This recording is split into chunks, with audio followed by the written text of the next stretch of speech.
Good morning friends, good morning everyone. Welcome to in our Ayurveda reality channel. Okay, चलो। आज हम देखेंगे next दोष, डेट इज कफ दोष। ओके, हमने अभी तक देखा है वात दोष, फिर देखा हमने पित्त दोष, और आज हम देखेंगे कफ दोष। ठीक है, चलो। कफ दोष की नियुक्ति क्या बोलती है? श्लेष आलिंगन श्लेषमति, श्लेष आलिंगन श्लेषमति श्रुत सूत्र स्थान 21/5। ओके, चलो। इसका मीनिंग क्या होता है कि श्लेष्म अर्थात कफ। देखो, श्लेष्म का अर्थ है कफ, मतलब जो हमारे सर्दी में जो हमारा कफ जमता है, ठीक है, वही कफ को यहाँ पे श्लेष्म कहा गया है। ठीक है, श्लेष्म शब्द की उत्पत्ति श्लेष इस मूल धातु से हुई है। श्लेष एक मूल धातु है जिससे श्लेष्म शब्द बना है। ठीक है, फिर अगर हम बात करें कि श्लेष का अर्थ क्या है? श्लेष का अर्थ होता है आलिंगन देना, ठीक है, चिपकना, ऐसा होता है। देखो, कफ जो हमारे, देखो, जो हमें सर्दी होती है उस वक्त जो हमारा कफ बनता है वो भी थोड़ा बहुत चिपकता है। ठीक है, थोड़ा बहुत क्या, पूरा ही चिपकता है। ओके, अतः श्लेष्म शब्द का कफ संयोग कार्य का बोध होता है। मतलब श्लेष्म शब्द से हमें क्या बोध होता है? संयोग कार्य का बोध होता है। ठीक है, आलिंगन देना मतलब चिपकना। ठीक है, कफ का ये हमें श्लेष्म शब्द का मीनिंग समझता है। ठीक है, श्लेष्म इस शब्द से मैं क्या समझता है कि श्लेष्म मतलब आलिंगन देना या चिपकना। ठीक है, चलो नेक्स्ट हम देखते हैं पर्याय। इसके सिर्फ 3 ही पर्याय है। ओके, इसके 3 पर्याय के अलावा कोई पर्याय नहीं। इसके पर्याय नाम 3 है: श्लेष्म, बलास और सौम्य। श्लेष्म मतलब क्या होता है? परमाणुओं से संयोग करने वाला। और बलास मतलब बल प्राप्त कर देने वाला। और सौम्य मतलब जल से उत्पन्न होने वाला। ठीक है, सौम्य मतलब जल, तो जल से उत्पन्न होने वाला, बल देने वाला और परमाणु से संयोग करने वाला श्लेष्म। ठीक है, अब हम बात करें पांचभौतिक। पांचभौतिक की अगर हम बात करें तो इसमें जल एवं पृथ्वी महाभूत का अधिक्य होता है। वेदेश भूयसा इस न्याय के अनुसार। फिर हम बात करें स्वरूप। स्वरूप की अगर हम बात करते हैं तो स्वरूप श्लेष्म सौम्य, मतलब इसका जो स्वरूप होता है वो कैसा होता है? कफ या सौम्य स्वरूप का होता है। शरीर को वृद्धि के लिए कफ दोष की सौम्यता ही फलदायी होती है। सौम्य मतलब पानी, जल, जल के जैसा इसका स्वरूप होता है, इसका कफ का। ठीक है, फिर हम बात करते हैं स्थान की। अब स्थान क्या बोलता है? कफ का, कफ का स्थान। उरह श्रेय गिरवा पवारणी अमाशय वेदश्च श्लेष्मन स्थानानि अत्रापि उरु विशेषण श्लेष्मन स्थान। देखो, इसमें मुझे इस श्लोक से क्या समझ रहे हैं कि उर, शील, ग्रीवा, पवारणी, अमाशय, ओके, ये इसके स्थान है। और अत्रापि उरु मतलब और यह इसका विशेष स्थान है कफ का। ठीक है, क्या क्या स्थान बताए इसमें? उरह, अमाशय, कंठ, सीर, क्लोम, पर्व, रस धातु, मेद धातु, घ्राण और जीवा, मतलब कफ के इतने सारे स्थान बताए गए है। सामान्य स्थान है। ठीक है, तो इसमें से जो फेमस मतलब महत्वपूर्ण स्थान कौन सा है? उरह। ठीक है, उरह क्या है देखेंगे हम। सबसे पहला प्रमुख स्थान है उर। तो देखो ये, ठीक है, और चरकाचार्य और वाग्भट्टाचार्य ने उर को तथा सुश्रुत ने अमाशय को, जो चरक थे, आचार्य चरक और आचार्य वाग्भट, इन्होंने उर को प्रमुख स्थान बताया। लेकिन जो सुश्रुत थे, आचार्य सुश्रुत, वो अमाशय को प्रमुख स्थान बताते हैं, किसका? कफ का। ठीक है, ये याद रखना डिफरेंस। सबसे पहला स्थान उर। उर यह वक्ष, यह कफ का स्थान है। कफच कार्य की दृष्टि से यह उर, यह अति महत्वपूर्ण स्थान होने के कारण चरक में वाग्भट इसको कफ का स्थान बताया गया है। देखो, उर, यह वक्ष, ये कफ का स्थान होता है, सभी को पता है। ठीक है, पूरे स्थान में हृदय और फुफ्फुस ये दो महत्वपूर्ण अवयव होते हैं, हृदय और फुफ्फुस। फुफ्फुस मीन्स लंग्स, लंग्स और हार्ट, ये उरह के प्लेस पर प्रेजेंट होते हैं। ठीक है, फिर हम बात करते हैं नेक्स्ट अमाशय। अमाशय भी यह कफ की दोष उत्पत्ति की दृष्टि से अति महत्वपूर्ण स्थान है। देखो, अमाशय में कफ की उत्पत्ति होती है, इसलिए महत्वपूर्ण मतलब उत्पत्ति के महत्वपूर्ण की दृष्टि से अमाशय यह कफ का मोस्ट इंपॉर्टेंट स्थान है। ठीक है, फिर कंठ, कंठ मार्ग से प्राण एवं उदान वायु के व्यापार निर्णय चालू रहता है, जैसे वायु भीतर लेना तथा बाहर निकालना। ये भी किसके द्वारा? ये भी किसका है? कंठ। ये सब कंठ में होता है। ठीक है, शीर, शीर वजह से मस्तिष्क सूक्ष्म के अंदर स्थित होती है। और क्लोम, क्लोम का अर्थ होता है तालु। तालु या सौंदर्य या आदर रखने के लिए वहां स्थित कफ सहायक होता है। तालु में आर्द्रता निर्माण करने के लिए कफ यह गुण सहायक होता है, क्लोम यह गुण। पर्व संधि, अब ये कफ का स्थान है, संधि में रहने वाले कफ मृत्सन अर्थात मुलायम होती है। जो संधि में जो कफ होता है वो कैसा होता है, मुलायम होता है, ठीक है। रस धातु एवं कफ दोष दोनों जल महाभूतात्मक होते हैं। और मेद धातु स्निग्ध आदि गुणों से साधर्मों में मेद एवं कफ का अत्यंत निकट का संबंध होता है। घ्राण अर्थात नासा, नासा से जो निकलता है वो भी एक कफ के रूप में ही निकलता है, मन नासा के द्वारा। जीवा, जीवा के साथ रहने वाला कफ आहार मधुरंधी रसों का ज्ञान करवाता है। तो जीवा में जो कफ है वो हमें अनेक प्रकार के रसों का ज्ञान करवाता है, ठीक है। तो ये है हमारे स्थान, 10 स्थान, 10 में से एक और जो फेमस, वो फेमस और विशेष स्थान और इंपॉर्टेंट स्थान पूर्व। इसके अनुसार वाग्भटोच्चारक के अनुसार, सूची के अनुसार आमाशय ये मोस्ट इंपॉर्टेंट स्थान कफ का, ठीक है। अब गुण, स्निग्ध शीत गुरुमंद श्लेष्मंद मृत्सन स्थिर कफ हो, ठीक है। अब गुण क्या बोलता है, स्निग्ध शीत गुरु मंद श्लेष्मित मृत्सन स्थिर एवं मृदु, ये सब कफ के गुण है।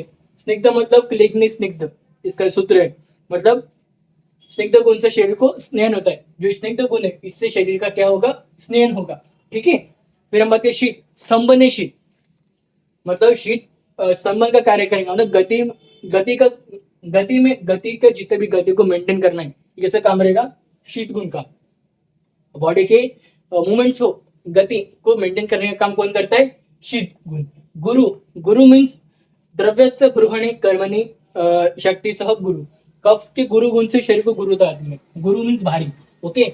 गुरु गुण के कारण ही हमारे शरीर में थोड़ा बहुत भारीपन आता है, तो इसी कारण गुरु गुण के कारण।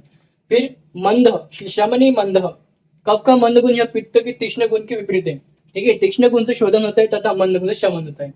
जो तीक्ष्ण गुण था पित्त दोष में, उससे क्या हो रहा है, शोधन हो रहा है। और जो मंद गुण है हमारे इसमें, इससे क्या होगा, शमन होगा। शोधन मतलब फाइंड आउट और शमन मतलब रिलैक्स सेशन, ओके। श्लेषण, रोपनेस लक्षण, श्लेषण अर्थात चिकनापन, जो हमारे शरीर में चिकनापन आता है वो इस श्लेषण गुण से आता है, कफ दोष के कारण, ओके। मृत्सन, मृत्सन अर्थात चिपचिपा, मतलब पिस्टिल, ठीक है। पिस्टिल गुण के साथ हम मृत्सन को कंपेयर कर सकते हैं अपोजिट में, ठीक है। शरीर में उपलेपन का कार्य होता है, उपलेपन का कार्य किस गुण के कारण होता है, मृत्सन गुण के कारण होता है। स्थिर, यस्य धारणी शक्ति सह स्थिर, ठीक है। स्थिर अर्थात स्थैर्य या स्थिरता, और जो हमारे शरीर में स्थिरता आती है वो कफ दोष के कारण ही आती है, ठीक है। दोनों क्या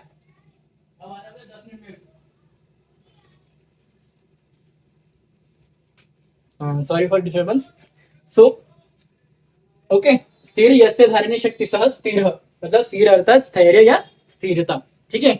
अब हम देखेंगे कफ दोष के सामान्य कार्य। देखो बहुत इजी गुण है कफ दोष के, डायरेक्टली समझ में आती है, ओके ना, इसमें ज्यादा लॉजिक लगने का काम है। कार्य की हम बात करें, स्नेह बंध स्थिरत्व च गौरव मूर्छिताबलम क्षमा धुतिर लोभश्च कफ कर्म विकार रजन। ये मैंने जितने श्लोक निकाले हैं स्थान गुण करे कार्य के, यही 3 श्लोक थोड़े बहुत इजी है पढ़ने में, ठीक है, जल्दी याद हो जाते हैं। फिर ये चरक स्थान का श्लोक है, चरक सूत्र स्थान का, जिसमें पहला है संधि संश्लेषण करना, नहीं, पहला है स्नेहन करना। पहला कार्य इससे मालूम होता है स्नेहन। स्नेहन मतलब अंदर से शरीर के अंतः भाग और बाह्य भाग से स्नेहन होना, ठीक है। फिर बाद में आता है स्नेह बंध स्थिरत्व, स्नेह बंध स्थिरत्व, स्थिर, ओके, मतलब स्थिरत्व, स्थैर्य गुण। कफ की स्थिर गुण के कारण शरीर धातु को स्थैर्य स्थिरता प्राप्त होती है। इस गुण के कारण ही हमारे बॉडी में जो पदार्थ है उनको स्थिरता प्राप्त होती है। गौरवम मीन्स गुरु गुण, कफ के कारण शरीर धातु परमाणु संयोग अच्छे प्रकार से होकर शरीर अवयव की वृद्धि तथा शरीर का ग्रहण किया जाता है। परिमाण स्वरूप शरीर की अधिक पुष्टि होकर शरीर के बल की वृद्धि होती है। बल की वृद्धि करना किसका काम है, गौरव गुण का कारण। गौरव गुण के कारण ही हमारे शरीर में बल की वृद्धि होती है। फिर वृषता, कफ दोषी अपने विशिष्ट गुण के द्वारा शुक्र की वृद्धि करता है। फिर हम बात करते हैं धृति, धृति ना, क्षमा, क्षमा देखेंगे, क्षमा कफ गुण के कारण परिणाम व्यक्ति के मन पर भी होता है। तो क्षमा, क्षमा एक कॉमन वर्ड यूज किया गया है। क्षमा मतलब जो अपन प्रोबेबली हम जब किसी कोई गलती करते हैं तो जो क्षमा मांगते हैं वो इस गुण के कारण हम मांगते हैं, ठीक है। फिर हम बात करते हैं नेक्स्ट धृति। धृति अर्थात धारण शक्ति, जो हमारे शरीर में धारण शक्ति निर्माण होती है वो इस धृति गुण के कारण ही होती है। और फिर क्या है देती लोकस्य कफ कर्म विकार रजम, बस। ओके, तो ये सारे कार्य हैं, संधि संश्लेषण, स्थिरता, गौरवम, दुष्यता, बल मतलब बल प्राप्ति देना, क्षमा, धृति, ये सब इसके कफ दोष के कार्य हैं जो हमने एकदम सिंपल वे में पढ़ा है। ओके, चलो, तो आज का लेक्चर मैं यहीं पे एंड करता हूँ। लेक्चर को एंड करने से पहले बताना चाहता हूँ 3 चीजें। कफ दोष बहुत इजी है, सबसे इजी बोले तो यहाँ पे कफ दोष से आता है। ठीक है, कुछ नहीं है, ज्यादा कार्य भी नहीं है, ज्यादा गुण भी नहीं है। ठीक है, बस स्थान थोड़े 10 है, 10 में से एक महत्वपूर्ण स्थान है। ठीक है, ओके। और कफ दोष के ऐसे श्लोक है कि आप श्लोक से ही उसके गुण, कार्य और स्थान को पहचान लेंगे।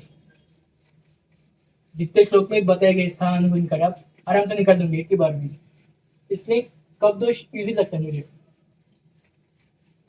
बस मुझे थोड़ा बहुत लगता है कि वात दोष थोड़ा बहुत है समझने लायक, बाकी पित्त दोष और कफ दोष कुछ नहीं होता। ठीक है, ओके ना, चलो। तो आप सभी को पता है कि हमारा यूट्यूब चैनल शुरू है आयुर्वेदा रियलिटी करके। दूसरा हमारे शुरू है व्हाट्सअप इंस्टा का ऑफिशियल पेज, वो भी आयुर्वेदा रियलिटी करके।